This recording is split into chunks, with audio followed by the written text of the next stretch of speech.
Good morning students. देखिए, आज एक नया टॉपिक, नया चैप्टर हम शुरू करने जा रहे हैं और उसका नाम है तकनीकी क्रांति। देखिए, अब तक हमने वाणिज्यवाद के बारे में पढ़ा है, हमने कृषि क्रांति के बारे में पढ़ा है और तकनीकी क्रांति जो है हमारा एक नया टॉपिक होगा। पहली जो आपकी यूनिट है, पहले यूनिट के दो पार्ट्स हैं। तो पहले पार्ट का ये लास्ट टॉपिक है, टेक्नोलॉजिकल रेवोल्यूशन। ठीक है। तो तकनीकी तो शब्द आप समझते हैं, ये अंग्रेजी भाषा के शब्द टेक्नोलॉजी से ही लिया गया है, जिसका अर्थ औद्योगिक क्षेत्र में वैज्ञानिक ज्ञान का प्रयोग होता है। ध्यान दीजिए आप, औद्योगिक क्षेत्र में वैज्ञानिक ज्ञान के प्रयोग को तकनीक कहते हैं। ठीक है। तकनीकी परिवर्तन की जो प्रक्रिया थी, ये पश्चिमी यूरोप में उस समय शुरू हुई जब उत्पादन में आधुनिक उपकरणों और औजारों का प्रयोग शुरू किया गया। आप जानते हो कि पहले तो जो व्यवस्था थी वो पिछड़ी हुई व्यवस्था थी। तो उस पिछड़ी हुई व्यवस्था में जो बदलाव आया वो आया पश्चिमी यूरोप में। और इस बदलाव में जब उत्पादन में आधुनिक उपकरणों और औजारों का प्रयोग आरंभ हुआ, जैसे कृषि के लिए आप जानते हो कि नए नए प्रकार की मशीनों का आविष्कार हुआ। जैसे फर्ज करो जेथरो टुल की जो ड्रिलिंग मशीन थी, हॉर्स हो थी, है ना, इस तरह की जो मशीन थी। हॉर्स हो मैंने आपको बताया था, जो खरपतवार निकाला करती थी। ड्रिलिंग मशीन जो कि बुआई में काम आती थी, बीजों की बुआई में। तो जब इन चीज़ों का प्रयोग आरंभ हुआ तो इसको बोलते हैं तकनीकी परिवर्तन। ठीक है, टेक्नोलॉजिकल चेंज। और कई विद्वानों ने तो इसे तकनीकी क्रांति का नाम दिया है। कई अन्य विद्वान इसे औद्योगिक क्रांति भी बोलते हैं। औद्योगिक क्रांति although is a much more popular term than the technological revolution. तकनीकी क्रांति से ज़्यादा पॉपुलर औद्योगिक क्रांति है।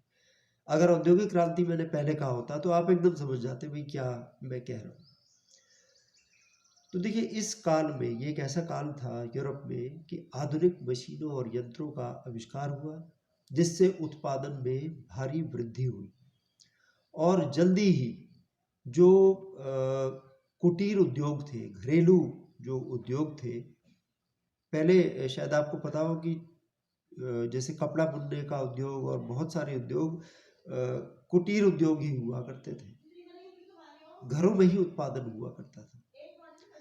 तो अब जो है घरेलू उत्पादन प्रणाली के स्थान पर कारखाना पद्धति यानी फैक्ट्री सिस्टम शुरू हो गया। आधुनिक कारखानों में पानी की शक्ति से और तेल की शक्ति से जो है मतलब इन इस ऊर्जा का इस्तेमाल करके मशीनों के माध्यम से वस्तुएं तैयार की जाने लगी।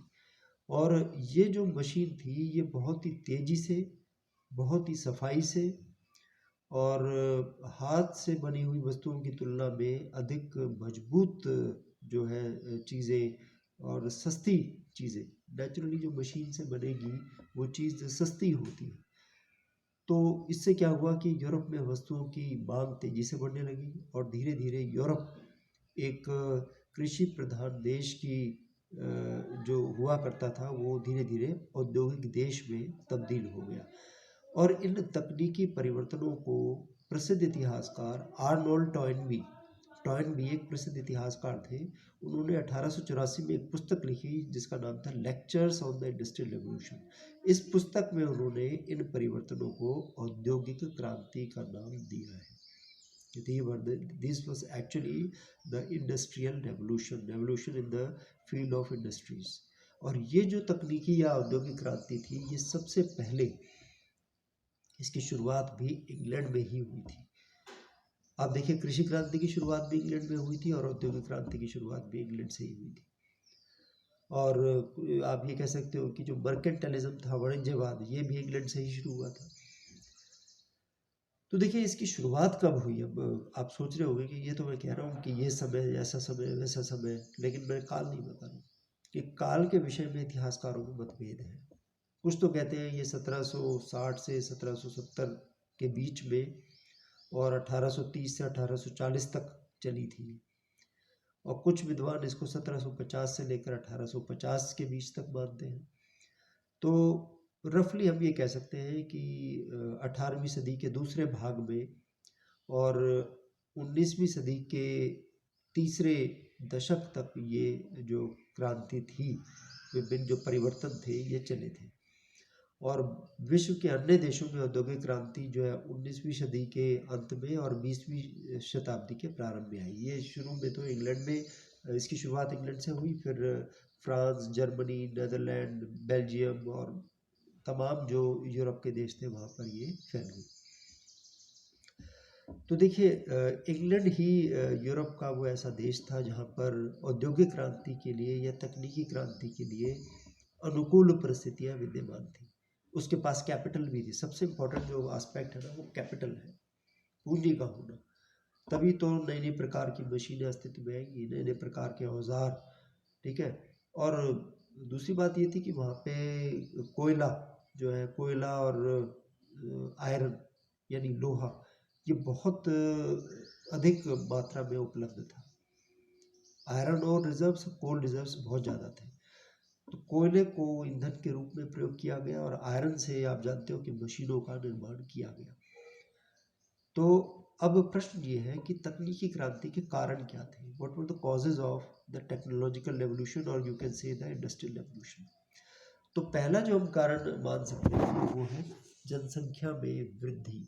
यूरोप की जो जनसंख्या थी वो उसमें निरंतर वृद्धि हो रही थी उस काल में, जिसके बाद यानी 18वीं सदी के दूसरे भाग में यूरोप की जनसंख्या में लगातार वृद्धि होती जा रही थी।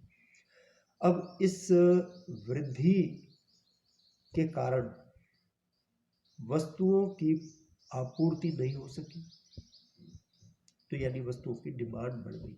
और डिमांड को मीट करने के लिए, बढ़ती हुई जनसंख्या की आवश्यकताओं को पूरा करने के लिए ये ज़रूरी हो गया कि जो परंपरागत साधन हैं उनको छोड़कर आधुनिक साधनों को अपनाया जाए या इजाद किए जाए आधुनिक साधन, या उनकी इन्वेंशन की जाए, आविष्कार किए जाए, ताकि ज़्यादा से ज़्यादा उत्पादन हो और तेज़ी से उत्पादन हो। ये भी बात थी, तेजी से उत्पादन, ज़्यादा से ज़्यादा उत्पादन कैसे हो सकता था? मशीनों से। इसलिए औद्योगिक क्रांति आई। तो पहला कारण था जनसंख्या की वृद्धि। जनसंख्या की वृद्धि से एक और बात हो रही थी कि जो श्रम था, यानी मजदूर थे, वो भी आसानी से उपलब्ध हो सकते थे। उद्योगों में मजदूरों की आवश्यकता थी। तो ये तो पहला कारण रहा, जनसंख्या में वृद्धि। दूसरा कारण बहुत इंपॉर्टेंट है, ये है कृषि क्रांति। मैंने आपको बताया था कृषि क्रांति में भी कि कृषि क्रांति की वजह से औद्योगिक क्रांति आई। जो लास्ट पॉइंट, इसके प्रभाव जो मैंने आपको बताए थे। तो इंग्लैंड में कृषि क्रांति ने तकनीकी क्रांति की पृष्ठभूमि तैयार कर दी। कैसे? कि जब नई नई जड़ें वाली फसलों को बोना शुरू कर दिया, शलगम, त्रिपत्रीय घास को बोना शुरू कर दिया, जैथरो टुल ने ड्रिलिंग मशीन से बीजों की बुआई में महत्वपूर्ण परिवर्तन आया, भूमि की बाड़बंदी की गई, चकबंदी की गई, पशुओं की नस्ल में सुधार किया गया। इससे क्या हुआ कि इंग्लैंड के कारखानों में भारी मात्रा में कच्चा माल आसानी से उपलब्ध होने लगा, प्रचुर मात्रा में उपलब्ध होने लगा, और जो मशीनें भूखी थी उनको वो माल मिल गया, कच्चा माल, जिससे वो अपना फिनिश प्रोडक्ट्स जो है वो बना सकते थे। और दूसरी बात ये कि कृषि क्रांति के कारण मैंने आपको बताया था कि बहुत से जो किसान थे, छोटे किसान, वो बेरोजगार हो गए थे। बेरोजगार होने के बाद वो शहरों में चले गए, क्योंकि गांव में तो काम रहा नहीं उनका, ज़मीनें बेच दी उन्होंने। बेरोजगार होकर वो शहरों में चले गए और शहरों में जाकर वो कारखानों में काम करने लगे। तो कहने का अर्थ ये है कि कारखानों को बड़ी संख्या में मजदूरों का जो श्रम है वो प्राप्त हो गया और कृषि क्रांति ने औद्योगिक आवश्यकताओं को पूरा किया। मतलब औद्योगिक आवश्यकताओं का कृषि क्रांति ने औद्योगिक क्रांति के लिए एक आवश्यक मार्ग जो है तैयार कर दिया। एक अन्य कारण था तकनीकी क्रांति का, वो था अंतर्राष्ट्रीय व्यापार में वृद्धि, इंक्रीज इन इंटरनेशनल ट्रेड। देखिए 18वीं 19वीं शताब्दियों में अंतर्राष्ट्रीय व्यापार में बहुत वृद्धि हुई, जिससे औद्योगिक क्रांति को बल मिला। अंतर्राष्ट्रीय व्यापार का विकास क्यों हुआ? क्योंकि जहाजरानी का विकास हुआ, जहाज़ों के निर्माण का, जहाज़ों की संख्या बढ़ने लगी। अब जहाज़ जो है, जो पहले चप्पू से चला करते थे, नौचलन पोत जो डिज़ाइन था उसको सुधारने के लिए वाष्प पोत के विकास पर बल दिया गया। वाष्प यानी स्टीम इंजन, जहाज भी स्टीम इंजन से चलने लगे। तो नेचुरली जो है अंतर्राष्ट्रीय व्यापार बढ़ा और इससे क्या हुआ कि समुद्र पार व्यापार का विकास हुआ, समुद्र पार बाजार भी अस्तित्व में आया, समुद्र के पार बाजार। अब देखिए औद्योगिक क्रांति से या तकनीकी क्रांति से माल तेजी से बनने लगा, बहुत अधिक मात्रा में माल बनने लगा। लेकिन अब देखिए इंग्लैंड के अलावा इंग्लैंड के अतिरिक्त सभी देशों में धीरे धीरे औद्योगिक क्रांति आ गई, सब जगह उद्योग लग गए। ठीक है, उद्योग तो लग गए, क्या हुआ, प्रोडक्शन बहुत ज़्यादा होने लग गया। अब यूरोप की जनसंख्या इतनी नहीं थी कि वो सारा माल वहाँ खप सके। फर्ज कीजिए इंग्लैंड से शुरू, ठीक है, इंग्लैंड के पड़ोसी देश आयरलैंड में या पुर्तगाल में या स्पेन, फ्रांस, यहाँ भी औद्योगिक क्रांति आ गई, यहाँ भी बहुत अधिक मात्रा में जो है वस्तुओं का निर्माण होने लगा। अब वो सारा माल कहाँ जाएगा? आपस में तो कर नहीं सकते क्योंकि पहले ही सभी देशों में औद्योगिक क्रांति आ चुकी है। तो उस अतिरिक्त माल के लिए अंतर्राष्ट्रीय व्यापार बहुत जरूरी था। तो अंतर्राष्ट्रीय व्यापार में वृद्धि हो गई थी, जिसके कारण तकनीकी क्रांति को बल मिला। फिर आप देखिए कि इंग्लैंड में एक संवैधानिक सरकार की स्थापना हुई, कॉन्स्टिट्यूशनल गवर्नमेंट। उस समय राजनीतिक दृष्टि से यूरोप के बहुत से जो देश थे वहाँ पे अशांति का वातावरण था, निरंतर युद्ध चलते रहते थे।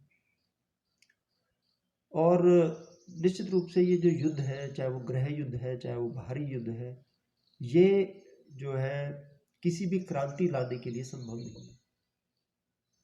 मतलब युद्ध चल रहा हो और तकनीकी क्रांति आए तो ऐसा संभव नहीं है। ये तो शांति में ही हो सकते हैं सारे काम। इंग्लैंड में वो सारे तत्व मौजूद थे उस समय। 1688 की शानदार क्रांति के पश्चात वहाँ पे बहुत शांति बनी रही, आंतरिक शांति, जिसने आविष्कारों को, जिसने खोजों को बल दिया, उन्हें विकास का अवसर मिल गया। जबकि और देशों में युद्ध चल रहे थे। युद्ध देखिए, ऐसा नहीं कि इंग्लैंड में युद्ध नहीं चल रहे थे, लेकिन इंग्लैंड के जो युद्ध थे वो इंग्लैंड की धरती पर नहीं बल्कि यूरोप के अन्य देशों में लड़े गए इंग्लैंड के द्वारा। तो ब्रिटेन की राजनीतिक सुरक्षा इतनी अच्छी थी कि वहाँ के जो व्यापारी थे, पूंजीपति थे, वो अपनी पूंजी लगाने में बिल्कुल भी संकोच नहीं करते थे। एक ये बहुत बड़ा कारण था तकनीकी क्रांति का। अगला कारण है व्यक्तिगत स्वतंत्रता, एक बहुत बड़ी बात। तो देखिए इंग्लैंड में जो पुरानी व्यवस्था थी उसका पतन सबसे पहले हुआ था। कृषि दासता थी ना, सबसे पहले पतन हुआ था इंग्लैंड में। श्रेणी का जो डिफरेंस था, श्रेणी असमानता, वो सबसे पहले खत्म हुआ था। अब फ्रांस के एक प्रतिद्वंदी देश को देखो आप, मतलब इंग्लैंड के प्रतिद्वंदी देश को देखो, फ्रांस को। फ्रांस में जो पुरातन व्यवस्था थी वो निरंतर चलती आ रही थी। आपको शायद पता हो कि 1789 में फ्रांसीसी क्रांति हुई थी। तो फ्रांस की पुरातन व्यवस्था एक महत्वपूर्ण कारण था फ्रांसीसी क्रांति का। तो कहने का अर्थ ये है कि इंग्लैंड में व्यक्तिगत स्वतंत्रता पर ज़्यादा बल दिया गया। जो मर्जी आए वो करो, व्यापार करना है तो व्यापार करो। ये इस तरह की मतलब मेंटल फ्रीडम थी वहाँ पे लोगों को कि वो कोई भी व्यवसाय कर सकते थे कोई किसी भी तरह की सामाजिक बंधनों से जकड़े नहीं हुए थे। जैसे भारतीय समाज था, भाई ब्राह्मण ये काम कर सकता है, वैश्य ये काम कर सकता है, शूद्र को ये करना है और क्षत्रिय ये करेंगे। ऐसे ही यूरोप के बहुत अन्य जो देश थे, जैसे फ्रांस में आपको बता रहा हूँ पुरातन व्यवस्था थी, वहाँ भी कुछ इस तरह की रिस्ट्रिक्शंस थी। लेकिन इंग्लैंड में जो था वो वैचारिक और व्यक्तिगत स्वतंत्रता थी। तो देखिए पूंजीपतियों ने जोखिम लिया और इससे औद्योगिक क्रांति को बल मिला। तो ये कारण इनिशियली हमने कुछ कारण पढ़े हैं, इनको आप पढ़ें और बाकी जो फिर हम अगली क्लास में लेंगे। Thank you.